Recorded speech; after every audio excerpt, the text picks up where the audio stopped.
Yo, yo, yo, what's up, everybody? Welcome to the For Collectors channel. And today I'm going live with Junk Wax Hero. And there he is. So how you doing, man? So for people that don't know, I've never talked to him. We haven't asked each other anything. We didn't get to know each other. So we're gonna get to know each other now. So that's basically what it's gonna be, just off the cuff as they call it. Yeah, and it's funny because I obviously I'd heard of you before I joined Hobby Hotline. What was that, 18 months ago, maybe, when I was on Hobby Hotline? And I'd watched a couple of your videos at that point, and I would be sitting here on Hobby Hotline, and you would be commenting, and I would be laughing hysterically at your comments. And I don't remember any of them, but it's just like I need to watch more of this guy's videos. And we've never talked, like you said. You kind of the wild man of the hobby YouTube world. Yeah, the were you aware of like that COPPA thing? What thing? COPPA, I think it was COPPA, where on YouTube they said they were gonna like delete all the channels that were adults showing Pokemons or baseball cards because of targeting children. Like it's adult I was targeting not aware children. of this. So it was really, really big in the Pokemon community for a while before baseball cards got mentioned. They say, hey, baseball cards too. So if you have a baseball card channel, your channel's going to be gone. And that was like a real fear that people had. A lot of people made other channels but yeah, it was way less technical than what people thought. But you know who Dave is? Oh man, I can't remember his name, but Blue Jacket Blue 66. Jacket, yeah, of course. You know, he in one of his videos mentioned like, why are people scared of Copa? They're all like, well, if this is really true, the canary in the cave is Pepino Man. He'll be the first one to go, you know. But he's I don't think they're coming after just channels showing their cards, you know. But that was a Wow. really big fear. People thought like you no Yeah. baseball card channels or Pokemon channels. I bet that's when Mangini started doing the nunchuck videos to throw them off. Yeah, so yeah, that was a crazy time. So when did you start doing YouTube and why? Yeah, so I started in July of 2021.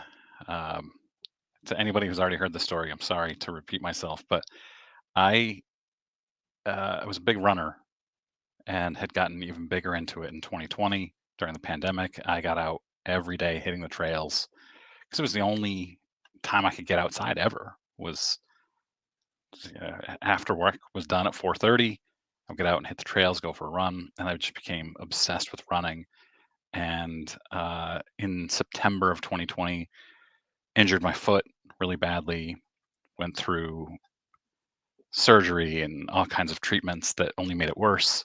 Went through a depression, pulled out my childhood card collection that had been in my closet for, at that point, 15 years. It had been sitting in the card closet and in my bedroom closet. And just, I was like, man, I got to get back into this. I finally have some money, which I had never had because I had kids for, my kids now are 14 and 20. But at the time, for years, I just never had any money to buy anything. And um, started getting back into the hobby, going to Target back when you couldn't get anything because there were lines and Yeah, people were beating each other up. And I was watching some YouTube videos of people opening boxes of cards, and I was like, well, I can't do this because it's too expensive and you can't get any. But I still want to get on YouTube. I've been starting a YouTube channel for running, and I still wanted to just talk about something that was interesting to me. And I was like, I could talk about baseball cards. And so I started it, and then I started discovering other channels that did similar things to me. Um, that was July of 2021. Went to the National in 2022 for the first time and met all kinds of awesome YouTubers. yeah, the Great Nationals match. is great, right? That's kind of the epitome, or I mean, at least it has been the epitome of baseball card shows. I think like that's the mother, of all card shows. But I don't know. I didn't really watch too many videos on that Fanatics Fest. People are trying to say like that's better than the national. What have you read into that? I I watched a few. There weren't very many videos about the card side of Fanatics Fest. It was mostly about all the activities that they had going on there, which is very cool, very neat. It's just not something that I would travel for. If my kids were younger, I would consider taking them to that because there were like basketball games and throw a football contest, all kinds of fun stuff. But the sports cards were definitely an afterthought in at least the videos. I don't know. I don't think it's going to take over the national. No, yeah. I mean, I don't think so either. But you never know what the Yeah. future holds. I guess, and the hobby is changing. The newbies coming in, they have a different way of thinking than old school collectors. Yeah. So this will be the next generation of collectors, whether we like it or not. You Yeah. know, How long have you been on YouTube? I think like 8 years now. 8 years. Wow. Tell me the story of. So you're a groundskeeper, right? Yeah, You were almost part of the Boston Red Sox groundskeeping team in 2004, right? yeah. How does that happen? Well, the way it happened is, um, I had turned in an essay to win a scholarship for college, and so they had questions and stuff that they wanted answered. You answer in an essay form. So I wrote the essay and then answered some of the questions, and I won the scholarship. But when I turned in that essay, they wanted pictures of what you do at work. So I was into Dave Meller, the actual, the groundskeeper for Boston. He had a book out, mowing patterns, and Yeah, he would I do some remember. crazy patterns. And I had that book, and I learned all those patterns, and I would do them. And so, part of that essay, I put those pictures in with my essay. And he happened to be a judge, which I didn't know. So he Wow. was a judge in that contest. So I won the scholarship, and then he called me and he asked me if I wanted to do an internship with Boston. But at the time, I already had my family, and so this was in 2004. I already had my family, and they were paying $8 an hour, and so I was like, "There's no way that I could live over there and have to be dependent on myself, and then also be paying the rent for my apartment in California and the kids." Yeah. It was just not feasible at all. So we talked about it, and I said, it's just not feasible. So he told me his friend was a groundskeeper at Dodger Stadium. He was the assistant. So that guy, and he referred me, and then he called me, and then I actually interviewed, and so I started working at Dodger Stadium. But that's always the thing is like, yeah, and if I could have afforded to go to Boston, I would have a World Series ring. That would, Yeah. I don't care if it's with Boston. It's that's sweet. That would have been So sweet. so would you, if the Dodgers win, would you have a World Series ring? Or is that No, um, the thing with the Dodgers is the union. They do their thing. So, in part of their negotiations, we got more money, and we got like also what they reiterated was us getting all the giveaways. So that was part of like, so everybody was excited, but when it came down to like the ring, union people, anybody in the union doesn't get a ring. uh, So, but before that, before they made that deal, since I started, it was always told to me like, yeah, we win a World Series, you have to buy it, but you get it like at cost and employee ring, so which is a little bit smaller than the actual, but it would have been personalized to me. yeah, that would be awesome. Oh yeah, man. Um, that's one of those things. Even as I've been working there like 20 years already, and it's one of those things that there's been years like I don't need it financially. I don't need it, and it is a drag because I'm a groundskeeper full time at USC. So a lot of times I'll start at 5, 6 in the morning there, and get out like at 4 and go to Dodger Stadium and then not go home till midnight. Oh, So doing some homestands is like you're sleeping 4 or 5 hours a day for a whole week and sometimes less. So it takes a toll on you. When I was young, it wasn't that bad. I mean, I'd be tired, but I could go through it. Now, I'm over 50 years old, so it's not getting easier anymore. I hear that. But yeah, that's what keeps me hanging on is like, we're gonna get a World Series this year. We're gonna get a World Series after the World once I get my ring. But now it's almost like a lost cause because we know we're not getting a ring. But I still want to go through the experience. I want to win a World Series, and because when we did 2020, we won the World Series in 2020, but they played that in Texas. So it's not the same as a groundskeeper. Like I want it in my home dirt. I want to prepare the field. So it's still a dream of mine to like work the World Series. And so again, I'm hoping this is the year. Yeah. I guess if I've got to root for a non-Red Sox team, I love Shohei and I love Freddie Freeman and Mookie, one of my all-time favorite baseball players. So yeah, one thing that you kind of hear about in Dodger fandom is that Mookie is a little bit more clutch than Shohei. It does, if you're watching all the games, like obviously I pretty much watch all the games. It does seem that way where with batters in running position, it seems like Mookie is way better than Shohei in that position. But so Shohei good. obviously is just better overall. But He's they so feel good. like Mookie's a little bit more clutch when he has people on. Yeah, and then when they intentionally walk Shohei to get to Mookie like they did, was that last night or was that the night before? I think it was last night. Yeah, that was when they walked Shohei and Betts hit that home run. Yep. Yeah. It's a really sore point for Red Sox fans. Mookie. Really sore point. How does it feel? Last night the Dodgers played the Angels, and that's what everybody was talking about. Was like, oh, how sad is it for the Angel fans? Watching Shohei. Yeah, worse for Angels fans. Red Sox fans have 4 World Series in the last 20 years. The Angels have played in how many playoff series since Trout came to the league? 1? Yeah, they had one with Trout only. Yeah, that's rough.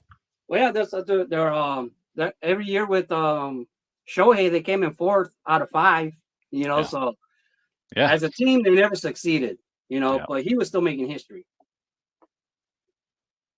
Yep, man. So what? You go to a card show. What are you looking for?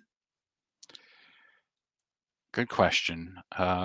Almost exclusively vintage, almost exclusively post-war, but I'm trying to fill in.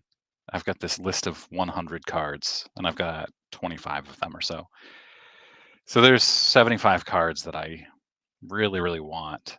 That are some of them are pretty big. So I need a Clemente rookie. There's a big one. That's a biggie. Roberto.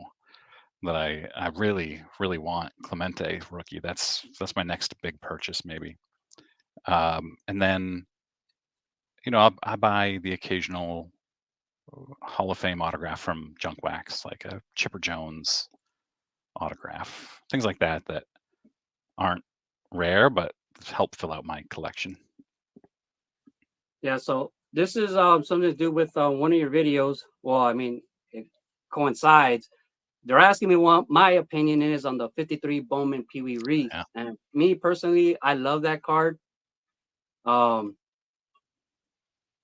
lot of people like, it doesn't matter. I don't care if you like it or dislike it. I just know I like it, and I just want to hear your opinion, when we talk baseball cards. But I like it, I get everybody's argument sometimes that people say it's staged. And I was like, Right. yeah.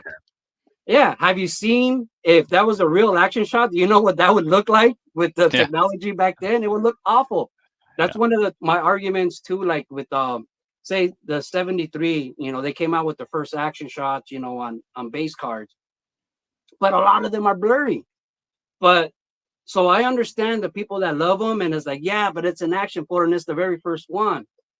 But I think I'm tainted because when I'm in the dugout during the game, like during the Dodger game, and I'm right behind all the photographers, I get to see them, all their shots. You know what I mean? And they put it on the computer, and so they'll take a shot like real quick of when the batter's swinging, and you just hear a million clicks, like, Yeah. and then he puts it on his computer. I mean, and it's like Yeah. frame by frame, and he goes through every single one, and all of them look good to me compared to the 73.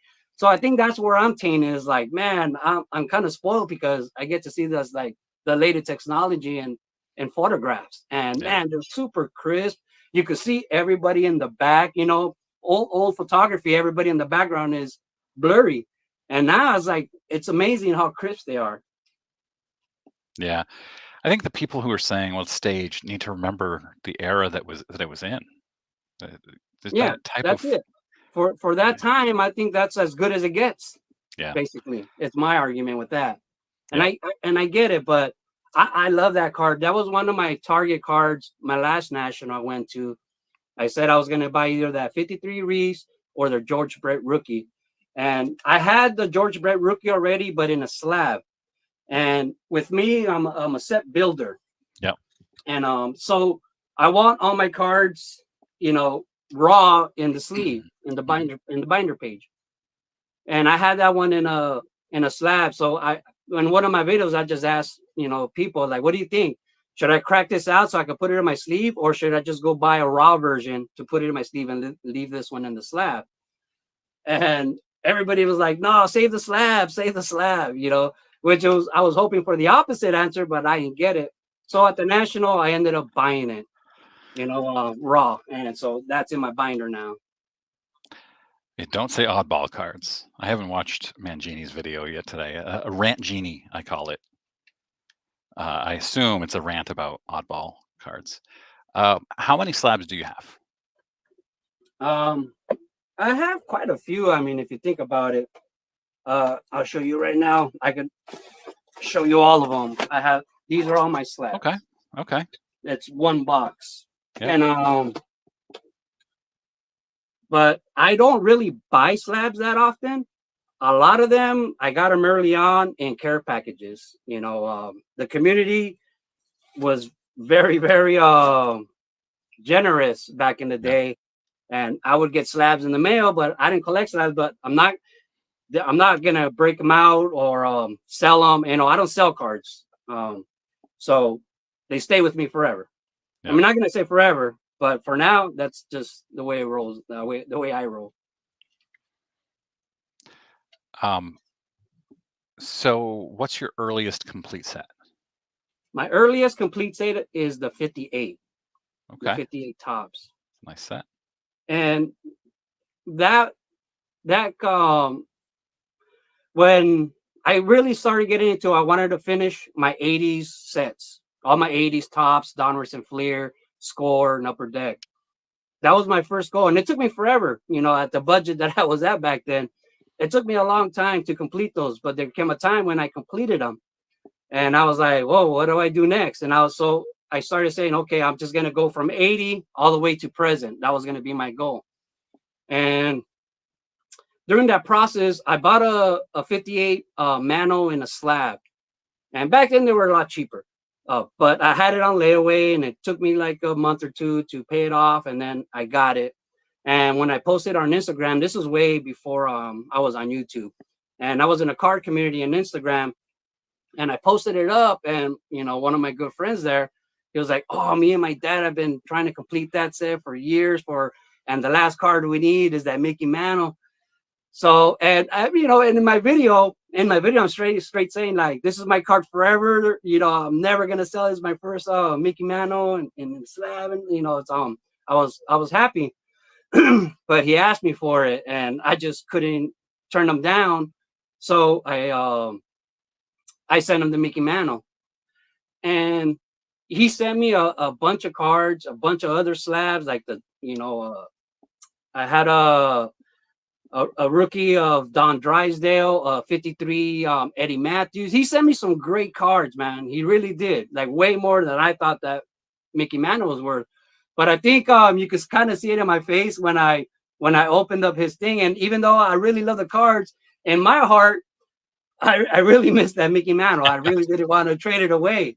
You know, even if you would have given $1 million, it still would have hurt me to give it to you. But I gave it to him. And later on in the mail, they gave me all their doubles from the 58 set. So I was already more than halfway there. And I was like, hey, well, I guess I'll start the 58.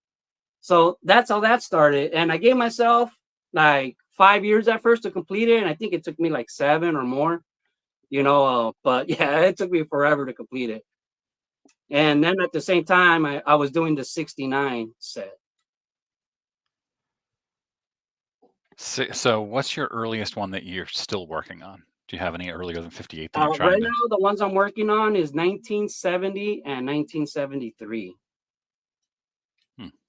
I'm trying now. So, you know, during COVID, okay, one of my personal rules that I had for myself was I'm a set builder. You know, there's a difference, not big difference, but, you know, there's a niche, and I'm a set builder. And, you know, you could have set collectors that are willing to buy the box complete and, hey, I got the set, you know, and then that's fine. I have no problem with that. That's a set collector. I'm a set builder where I got to put them together through packs or trading. So that's pretty much what I do. And I've been going to the Burbank sports cards because I'm getting off of work earlier. So I have time from USC to go to Burbank and spend like an hour or two at the card shop and then go to work at Dodger Stadium. So that's where I've been working on my 70 and 73 because as being that I don't buy online, I never shop online, you know, I don't buy online. Every card I either buy it in person or trade, you know, through people I know, like I guess on social media. So, you know, there comes a point where like you've gone to every card shop around here and, you know, you got to wait for them to get new inventory. But I never been to the Burbank. And so I went like 2 days in a row and bought a bunch of 73s. And then I went back like a month later and spent 2 days there getting 73s. I mean, 1970s. So my goal now is to complete 70s through up because there came a point where during COVID, I gave myself a pass and I said, well, right now I'm going to allow myself to buy complete sets already complete because everything was closed, you know, so everything was closed, but you could go to the card shop site and, you know, and then go pick it up. So that's what I was doing or buying them from people online, you know, from Facebook and YouTube. So those are the sets or like the 2000s. But I started again in 2015. That was the year like I already started from. So from 2015, I started building every set through packs. But that's getting too expensive to do now. So that's the thing where the hobby evolves, and I've evolved because of that. So it's getting tougher and tougher to stay a true blue set builder, you know, without going online. It's almost tempting. It's like, I can't find anything anymore. I need to go online, but it's tough, man, and dumb to do what I'm doing. So when you go to Burbank in person, I know they pay like a penny a card in bulk when they buy them, and they charge however much, let's say $1 a common when you're buying online. Do they give you a better deal in person if you're buying, let's say, 20 commons from them? Yeah, they do. The guy, I heard like I'm personally shy and I never ask for a deal. I always pay sticker. I'm a sucker. I pay sticker unless they just give me a better price, but I don't ask. I'm too shy. So I always pay sticker. And at Burbank, I was in line after I had a good stack of the 1973s. And I had like 103. And I was hoping that they would round it off to 100 because that was my budget. I had exactly $100, and that was $103 worth of cards. And so with the guy in front of me, he tells the guy asks him, hey, can I get a deal for these cards? And the old man's like, yes, I'll charge you double and then I'll give you 10% off. So he said that to him.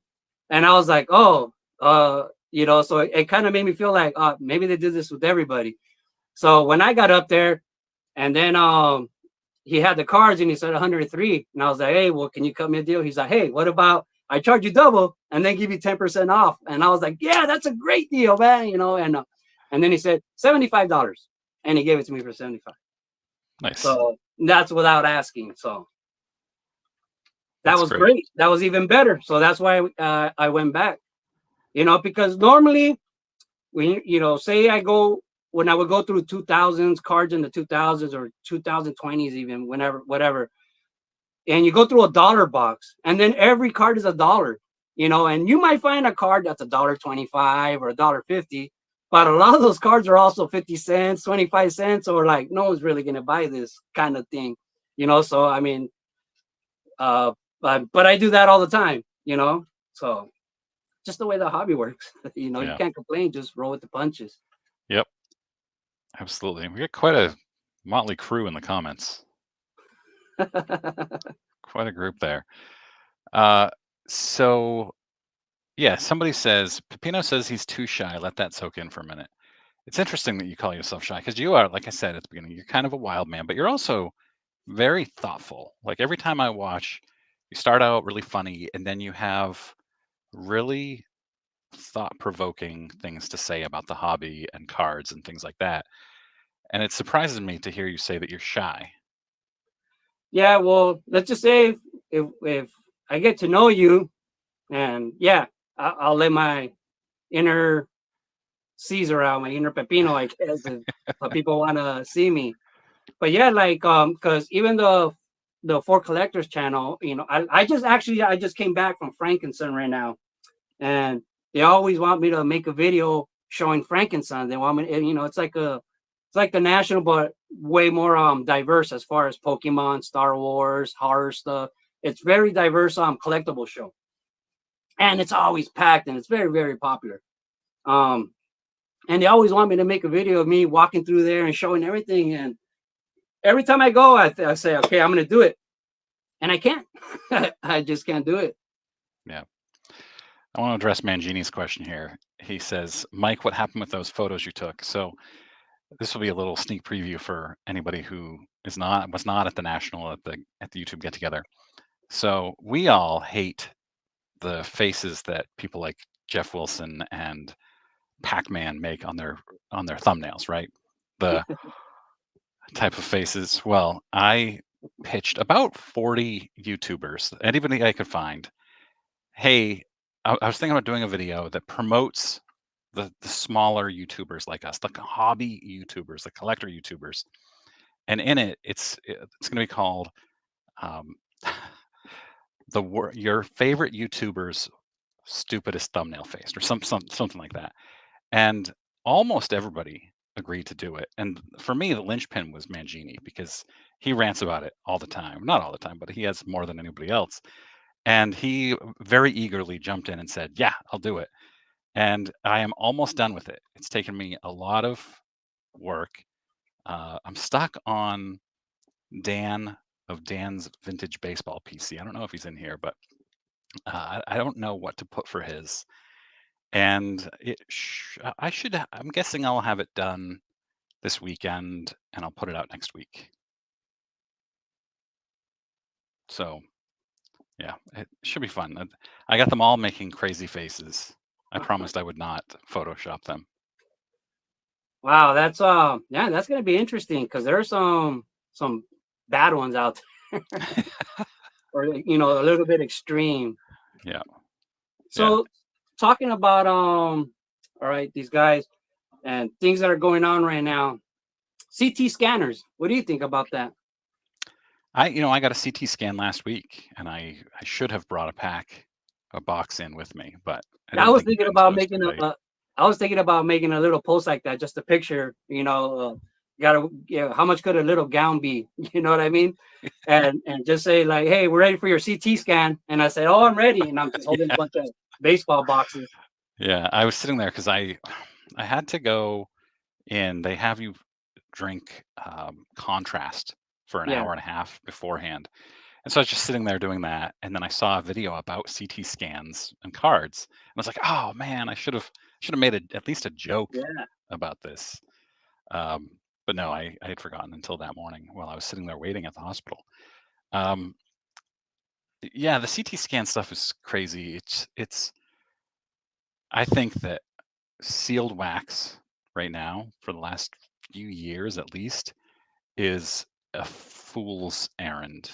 It's if you're opening sealed wax and you're not smart about it in some way, and I'm not sure what the smart way is, you are either a hardcore collector who doesn't care about where his money goes or her money goes, sorry, and Jeannie, or I don't know. It just feels to me like a blasters now, retail blasters are twice as expensive as they were 5 years ago, Oh yeah. and the odds of hitting anything good are significantly worse, and the number of cards you get in those blasters is way, way lower. So if you're a set collector, it costs way, way, way more money now than it ever did. So Yes. That as a set collector, are you buying blasters to complete your sets today? no. It's let's just say I have the same budget, but the cost of the hobby went up. But I still have the same budget. So with that budget that before, I can complete the base set, I can complete archives, I can complete heritage, Yeah. and all that stuff and chrome, and then work on the Bowman. But the Bowman was tough. I always gave up on the Bowman. But I could go through all those phases. Okay, I completed this, move on to this, move on to this. Now with that same budget, I can't do it. It takes me probably 3/4 of that budget now to complete the base set. Yeah. Out of blasters and packs.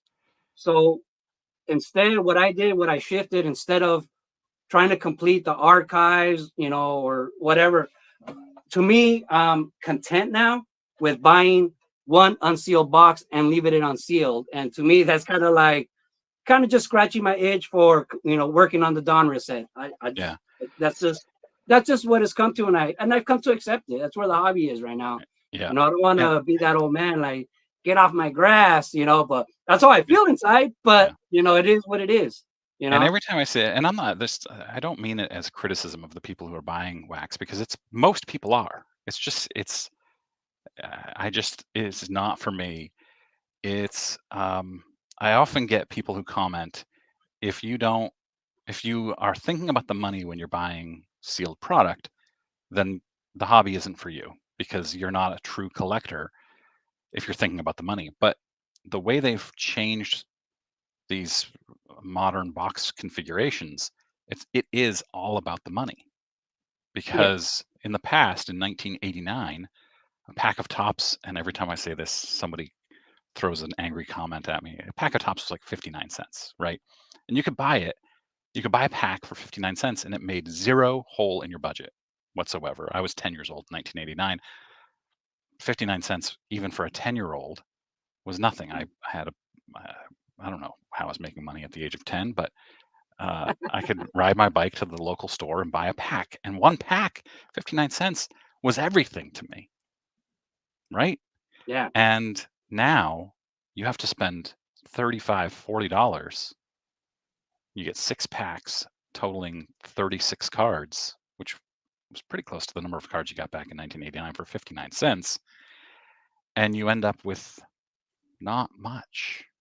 And so you inevitably think to yourself, why did I just spend all this money? I'm not a wealthy man. $40, it's not yeah, a it's not a lot of money, but for what I get for it, it's not worth it to me. yeah. It's definitely not worth it financially. So even with the base set, I know that's why I said, is like, the way I collect is, I love it, but I know it's dumb and doesn't make sense financially. It's just one of those things where, maybe it's just because I like to say, and I still collect the way I did as a kid. I was just buying packs and trying to build a set. My cousin taught me that. Like, I had cards from like 83, 84, 85, and I remember I was on 86 when my cousin came to my house, and then he's like, "Oh, look at all you know, looking at all the cards," and he started putting them in order, and me just asking him, and he taught me about, oh, this is from this year, this is from this year, and then you put them in numbers. And Yeah. from then on, that was my goal. I'm gonna put every set together, every year. It's a great comment from Steve Clifton here. He loves to rip wax. Me too. The only way he builds the Topps flagship every year is to buy 2 jumbos, and then he buys what he needs online if he doesn't hit it all. It's brilliant. 2 Yeah. jumbos. He's budgeted. He knows what he needs to get. See, That's but smart. And that's what I was talking about. that's That's the thing not though. addiction. That's the thing is I buy a jumbo box, and the reason I love the jumbo hobby boxes is because you get very little doubles. You get very little doubles. You could buy that whole jumbo pack box, hobby box, but that's the thing is you have series. So that one box, now you got to buy series 2 jumbo box, you know. So I do that also. But the thing is, you're paying like sometimes 80 to $100 to almost complete the first series, but you're not completing it. You know, so does that make sense? When in a couple months, 2 months later, the complete set's going to be there for 45 or $50. Yeah. Does that make sense? It doesn't financially, you know. Yeah. Yep. But I just. But for a set collector, if you can build it yourself, I mean, there's a lot to be said for building it yourself. But it's just so much harder now with the amount of cards in blasters, especially, or in hobby boxes. That's what I think is going to be hard to convince kids nowadays to collect sets. Oh yeah, the kids nowadays, the first thing they're learning about baseball cards is the financial side of it. So they're financially minded. To them, right there makes no sense. What, you know, buying every card like through packs, it doesn't make sense at all financially. So that's why I don't see there like gonna be too many new set collectors in the future. Yeah, unless something changes. When I got back into the hobby in 03, 04, until my first child was born, and I didn't have any money anymore, I was collecting the sets. I had an 03, 04. I had 2 binders: 03 Topps flagship, 04 Topps flagship, and when I pulled out my collection, my childhood collection, those 2 binders were in my childhood collection, even though they were from when I was 25. I was a set collector as a kid too. I loved collecting sets. Yeah, and see, unfortunately, and I say that unfortunately, I didn't grow out of it because it doesn't make sense anymore. You know, but you know, I that's just what I love. And real quick about the CT scanners, one of the things that I don't, you know, I'm sure this has been thrown around. It's kind of like buying lottery tickets that somebody already scanned and know they're not winners, you know, and then sell them to you knowing you're not going to win. That's kind of the way I see it, you know. So is it illegal? I'm pretty sure it's not. For sure, it's not moral. But I don't know if there's any law against it written. You know, there probably have to be a law written for that, unless it already exists. Yeah, I don't know. And all the people who are saying it's fake or it doesn't matter are the people who are selling sealed wax. Yeah. Like, did you see, Jeff Wilson was saying that it's meaningless and nobody should be worried about it, and then his own employee, Teapot, tore him to pieces for that. You probably didn't watch that video. I had to. I actually did, because there's a chat amount that, you know, what are they called? You know, on Messenger, and there's a group of investors from YouTube that I'm in the chat with, and so I hear them chatter about this, and they were talking about that, and hooray for Teapot, you know, kind of thing. Yes. Yeah. So I ended up watching it because, you know, they posted it on the thread, so I watched it. Well, the headline, the title of that video was like, "Don't get your panties in a bunch about CT scanning," and Jeff, the thumbnail was Jeff going something stupid. Yeah. And I was like, oh God, I've got to hate watch this. So I hate watched that first like 15 minutes of him ranting about how meaningless it was. Like, and I thought there's no way anybody's going to step up to him, but Teapot did. Yeah, I was amazed. Because I just always heard, like, you know, he does whatever, agrees with Jeff all the time or whatever. But yeah, I don't really watch that channel. I'll do when it catches my eye, just like everybody else. Like now, there's so many people that I follow, and my thread for baseball card channels is big. So even if I like you, now before it seemed like it was easy. Oh, I'm gonna watch this guy, I like this guy, and just watch all their videos. Now it's gotten to a point where I got to be choosing the subject instead of the person. Yep. Yeah, I have 60 to 80 collectors that I subscribe to, and then I'm subscribed to one of Jeff's channels. It must be Sports Card Investor, and then I will hate watch it if he's talking about vintage. Usually, that's the one thing that if he has a collector on that really interests me. And I am subscribed to like Chris Sewell and Trike. I really like Trike. He talks a lot about soccer, and I don't like soccer at all. But he just, I don't know, he's good. I Yeah, enjoy. let's just take for example. I know you've had Chris Sewell a few times, like Chris Sewell. Like we've got a came conspiracy theory in the comments. Lonely Basement Baseball Card says if Teapot stood up to Jeff, he was told to. Ooh, that's an interesting conspiracy gotta theory. have a good cop, bad cop. Yeah, right. Good cop, bad cop. That made it interesting. Yeah. That's the only reason I watched it, because they told me, "Hey, check these guys out fighting." Great comment. I like that. You're probably right. Just ruined it. You just ruined it. This guy wanted to come on. What's up? Hey, I wasn't come on here to talk. I was gonna help do your chat for you since you ignore it. My StreamYard is slow. I'm not good with this. Oh, there's John.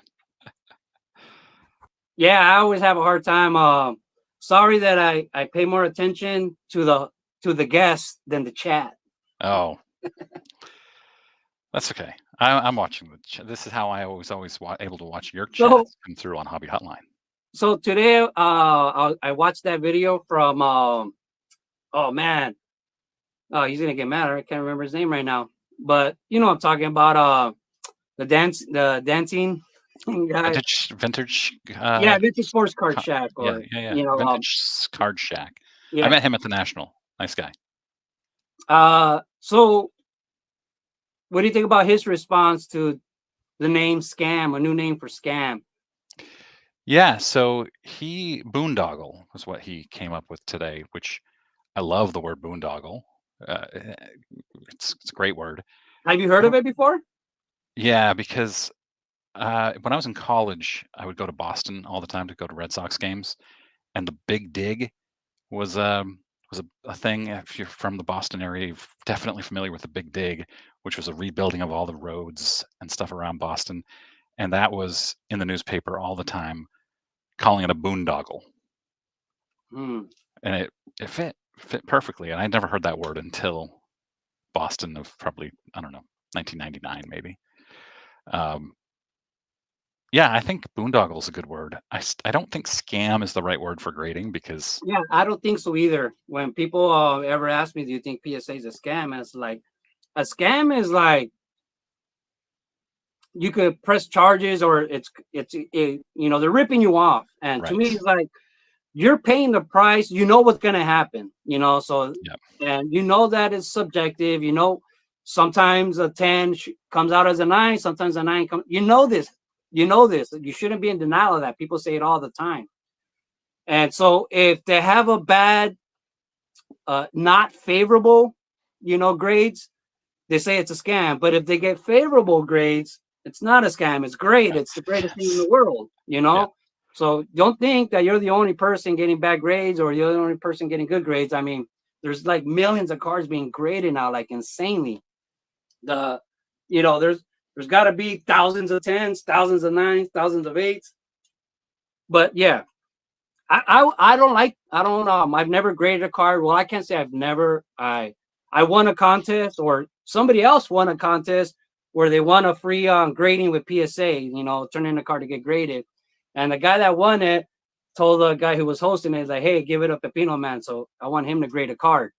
And that was always my thing. Is like, I never grade cards. But I said, there was a channel back then, a long time ago, that he posted, you know, he was talking about, he had a Kobe Bryant rookie card, chrome, whatever, shiny, that was graded a 1. And so it had a pop 1. So it was selling, like, I think for more than the 10, because it was a pop 1. Like, this is when pop count, hype was big. And he said there'll never be another number one, because if you try to make a card number one, they're gonna know and they're not gonna grade it. This is gonna be the only number one forever. And so, like in one of my videos, I mentioned that and I asked, and then a bunch of people commented.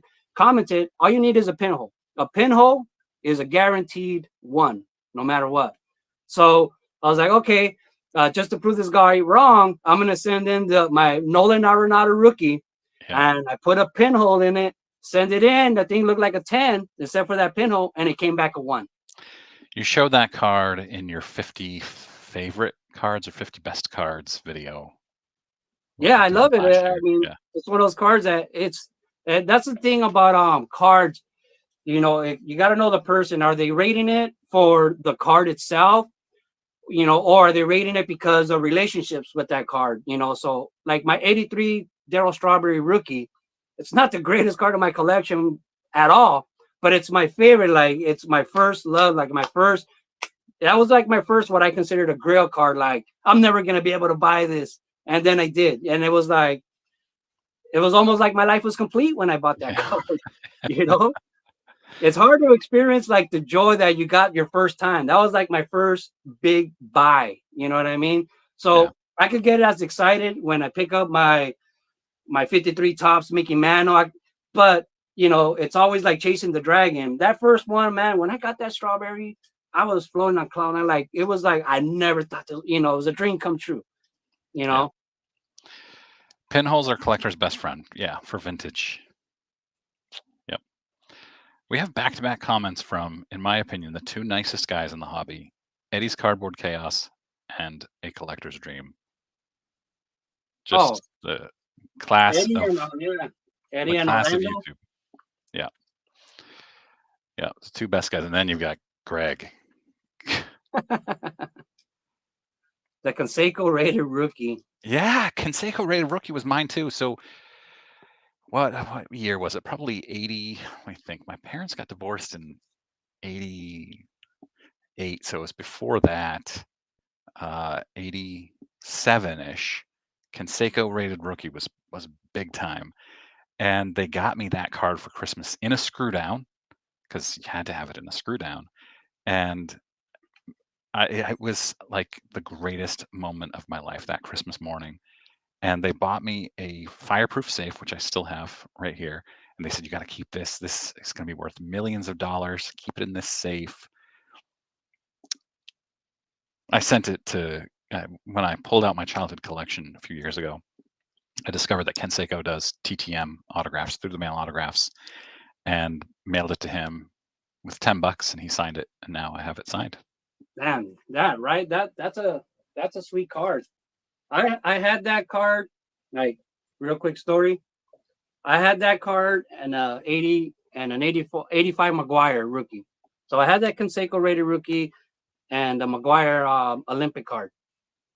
And we were at a card shop now, and back then though, at the mall, I don't remember ever seeing a card shop that was just a card shop.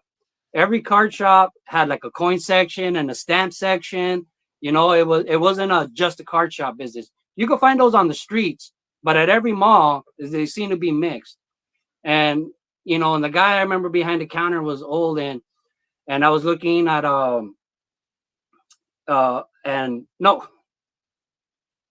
and so he had a Harman Killebrew. Man, I'm getting so mixed up right now. So I had a Harman Killebrew rookie card. And so I went to the mall with my cousin, and the guy had a 86 Donruss and a McGuire rookie card. And he told me, I'll trade you those cards for a Harman Killebrew rookie. And I was like, no way. Like, I had gotten that as a gift and swore that I would never give it away. And but my cousin was like, dude, these guys are going to be the best players in the world. They're better than Mickey Mantle. They're better than this. Those cards are going to be worth, like, back then no one was saying $1 million. It was like $10,000. Like, that was big prices back then. That card's going to be, but $10,000 back then was a longer way than today. But I ended up trading it. So I had the Canseco and I had the McGuire. But then, so I felt really, really bad about that trade. But that card at first seemed like, boom, that was the best deal in the world. And then later on in life, it was financially one of the worst deals in the world. You know, but yeah, so that's why I say I had the Canseco and the McGuire. But being a Dodger fan, and when we played them in '88, and they weren't exactly my favorite players, and had my suspicions of them doing roids, because that man at the counter who traded me the cards, he told me those boys are on steroids. It's not gonna last forever. And this was like 87 or whatever it was, 88. No, like 89. So man, wow, that's crazy. Yeah, we had I grew up next to Brunswick, Maine, and we had a comic book store that also had cards for a long time. Comic book stores were pretty big back then, and it was called Down East Comics. Cards wasn't even in the name, but they had some cards, and I remember they had a Kareem Abdul-Jabbar rookie for $75, and I wanted it as a kid so bad. $75, crazy amount of money, and I never bought it. And I still think about that card every time I went in there. It was in there for years. And then we got a card shop named Wiggy's baseball cards or something like that. And I don't know what the appropriate name is, but he was blind and an albino, I guess. I don't know if that's right, but that's what. And he was just a really unusual guy, but super nice. And he would open packs, and I remember watching him. He would open packs, and because he was blind, legally blind, he would have to hold the cards up to his face to be able to know what he had pulled. Oh, okay. So he wasn't 100% blind, but he was legally blind. Okay, yes. Yeah, had to hold them, and he didn't have glasses, and he would just hold them right up here, and then move to the next card and hold it right up here. See, that's one of the things that today will go viral. Someone filming it without the content, Look at this crazy guy. Yeah. Weird childhood memories. Yeah, man. When I was young, there was like a baseball card shop or two in every city, So, and back then, I was really into bikes, and I would bike to card shops and card shows, like every weekend, like when I was in high school. And it's crazy because that's one of the opinions I had about baseball card dad's video, talking about like how the hobby just died, and it was crazy. Like I'm not gonna remember the exact numbers, but he said something like, like in 1989 or whatever, there was like 31 million card collectors, and then 94, 95 was only 11 million. And my only thought was like 11 million is dead. Yeah, I know. That's a lot of damn people. That's a lot of damn collectors. Yeah. Did you ever get out of the hobby? No, I didn't necessarily get out of the hobby, but same thing financially. I slowed down. Like my budget had a shift. But I went into the Army in '93. So when I left, I left all my cards, and I had hobbies back then. Like I collected bikes. All right. I wanted to have every type of bike, a racing bike, a mountain bike, a 10-speed, a 12-speed, a beach cruiser. Like, I don't know why I got that obsession, but I did. And I also had a collection of bikes, and I had a train set, like in Beetlejuice. And that was an expensive hobby. Like, it's not like expensive. Like if you just go and say, oh, this tree's only 50 cents or this tree's $2. Yeah, but you need hundreds of them, the house, so I mean, I had like a really expensive setup. And when I went to the Army, when I was in Kansas, there was no card shops anywhere, so only time when I would come back, I would go to my local card shop, but I didn't go anywhere else. But by the time I left the Army and I came back home, seems like everybody was shut down. Like all of a sudden there used to be 2 card shops per city, and now either none or maybe one. So it's not the same where I could ride my bike to a bunch of card shops, but luckily now I'm an adult, I can drive. I can drive to a bunch of card shops. There is plenty of them around here. Yeah. So I collected, looking at my childhood collection, I had a lot of cards from 86 to 92. And then in 93, I don't think I had any Donruss, but I had all the tops and Fleer and Flare or whatever. And then 94 was really limited. There wasn't a whole lot. I was 15 in 94, and there wasn't a whole lot of 94, and then nothing until I got back in 2003 when there were no card shops anymore. And in fact, even in like 93, my favorite card shop, Wiggy's, had moved, and it was no longer within biking distance for me because I biked across town to get to Wiggy's. But yeah, I did card shows. Like I set up tables at a card show Oh, really? as a 13-year-old. My dad would buy me a Subway sandwich and a bottle of Pepsi, put it in a cooler for me, and drop me off at a card show. And I'd set Yeah. up with my cards, and my friend would set up with his comic books at the table next to mine, and we would sell cards or not Oh, sell cards and still have a blast. you had friends that collected. You had people to collect with and stuff. Not really. He was a comic book collector, and he did a little bit of baseball cards, but not much. And I didn't really have any friends. Like my childhood friends, I actually, when I had a month off this summer, I got together with some childhood friends and told them I got back into collecting, and they were like, "Oh, I have my cards from when I was a kid too." And I was like, "You collected cards?" And no, not really. People would just give me cards, and I wasn't big into it. So no, I didn't really have anybody that collected. I always collected solo.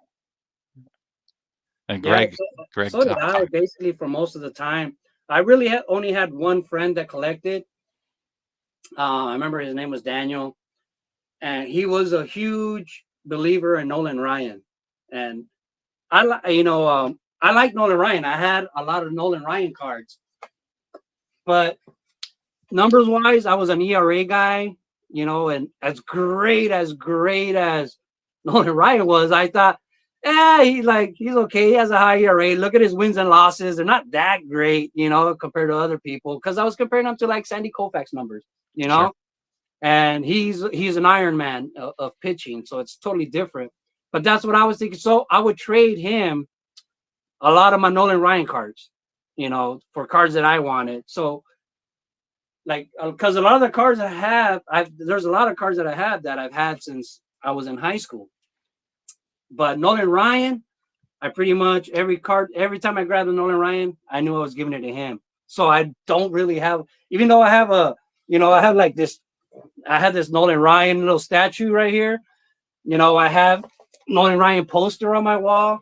I have Nolan Ryan like autograph, big old posters, but I don't have a Nolan Ryan PC because as a kid, I never got into it. Even when I came back from the army and I got back into collecting, Nolan Ryan was just never in my head as getting him.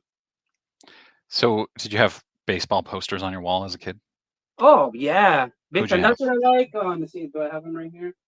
There's a set of cards that are exactly like the replicas of the posters, like from the 80s and stuff. Yeah.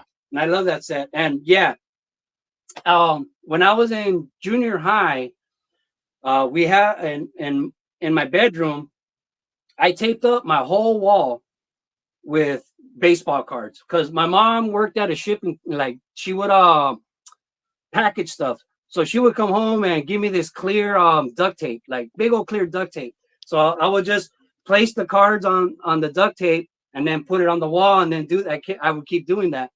So in my closet, I still have a lot of my cards. Oh, that's one thing I was going to say.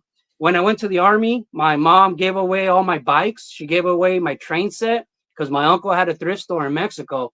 So he went over and asked for it and she just gave it. And I was like, I don't think she has any idea like the value of those. Like I had a badass collection of everything, but she didn't give my baseball cards away. That's one thing she didn't touch. And I guess because it was in my closet, my uncle didn't see it, or else he would have taken it too. But what were we saying? Posters. Who'd you have? Oh yeah. So I covered my wall, and then I had posters everywhere. I always have I remember I had the Roger Clemens, the Rocket, where he's like about to pitch, and there's a rocket behind. Rocket Roger. Like, yep, I had that the poster posters too. back then were so awesome. I had Clemens. I had a Boggs, but it wasn't like a special Boggs poster. I think he was just hitting. The Rocket Roger I had. I also had the 3-time MVP Larry Bird poster, my only basketball poster. I had the Bash Brothers poster where I Yeah, want to that's say so they're like awesome. sitting on a car. Yeah, And he's with the got big like bats, dressed like the yes, exactly. And dressed like the Blues Brothers. I had shoot, I had another one. Did I say yeah, you said Clemens, Boggs. Yeah, they're Oh, and talking about the I Bo had a Jackson Lamborghini. one. Nope. I had a Lamborghini poster that I was Oh, did it you? was huge, massive Lamborghini poster that I loved as a kid. You know what? I used to be into pennants. Like, I remember going to a bar. Like, my dad was at a bar and my mom was at home at the car. And then when he called, we went to go pick him up and we walked into the bar. And I remember that bar had like the pennants in a circle. So that was a goal I had as a kid to do. And, you know, every time I get a chance, we go to a game or something, and ask my dad for a pennant till I completed the circle. I mean, that was one of the ultimate things to me. But yeah, the pennants, you know, you can make them into a circle. That was awesome. But man, posters, you know, because you can find them at Kmart, you can find them like everywhere. So that was one of the things that as a kid, if you only get one thing, posters cheap, you know. Yeah, Okay, I'll buy you $5 that. for a poster. Yeah. Yep. But yeah, it was just My parents were elementary school teachers, so there wasn't a whole lot of money before they got divorced, and then there was even less when my mom became a single mother and they got divorced. yeah, So yeah, posters were. I know I had more, but those are the ones that really stick out. yeah. Oh, and what I was gonna say about my card, that was one of the things I like. I was for a while. I've been like, why do I have? Because I still have all my cards from a kid, but I have like say 5-6 boxes of 87 Fleer. I have, you know, of 88 Fleer, 88 Donruss. I have all these extra boxes, and I have 8 of them because I would buy a set. You know, cassettes were real cheap back then. Buy a set and take out all the star cards to post it, and then I'd be like, oh well, I don't have the complete set. I got to go buy another one, and then I would put those cards. So I have all these sets of 87, 88, 89, 90, and none of them are complete because I took all the stars out either to put them in the binder or on my wall, you know, on my lunch pail. I would tape them up on my folder. I didn't think about that back then, you know, like I ruined the cards basically, but it was worth it. Michael Jordan, Spike Lee. I think I had that one too. Yeah, I had the Jordan on the playground. I mean, I bought them. I have a bunch of Michael Jordan posters that I had as a kid.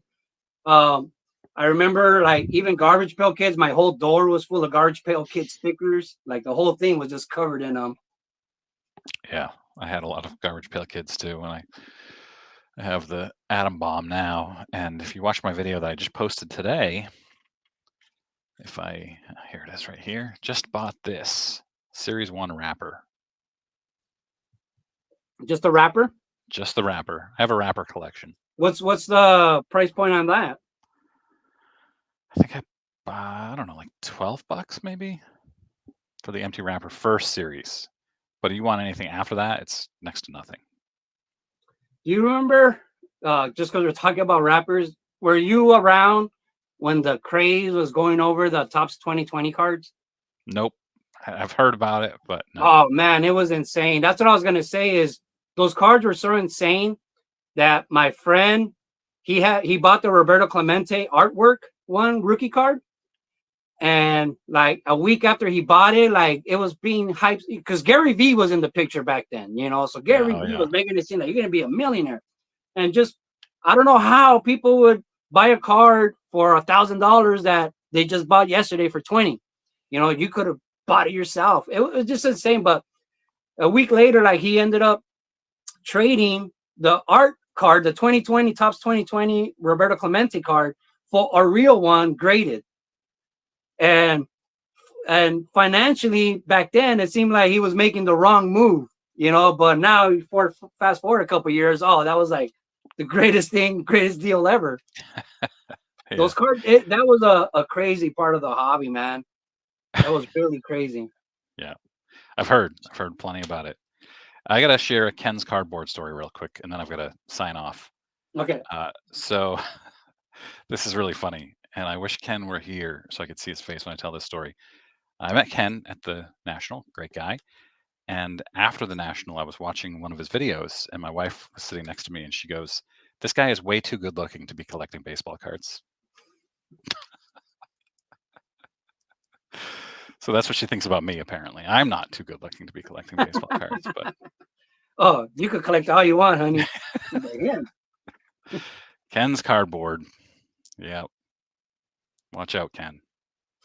All This right, was a man. blast. So, yeah, this was great. I mean, I could go on for hours, but we both got lives. Yeah, I appreciate you asking me to come on. Had a great time. Learned a lot about you, which was great. Do it again. Right? Yeah. All right, everybody. Bye. See you, everybody.